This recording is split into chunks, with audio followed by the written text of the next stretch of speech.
Pakita ko sa inyo. Oh. Sliding. Yan. So, napakasimple lang ng design yan.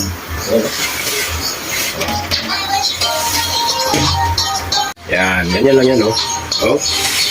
Walang gulong yan. Walang gulong. Ang nakalagay dyan sa loob shafting, 1 1/2 na frame. Tapos nilagyan lang natin ng flat bar yung ilalim para medyo nakaangat siya ng konti dahil meron siyang design na gold. Ayan, dapat hindi nakadikit sa glass. So, ganoon lang. Napakasimple lang pero napakaangas. Ayan. Para nabuksan natin, maisara natin, mabuksan din natin, yung kabilang design naman, nandun siya sa harap. Doon. Ayan. Ayan yung design niya sa labas. Ayan. Tapos, ito lang ang ibukasara natin yung isa. Ayan. Para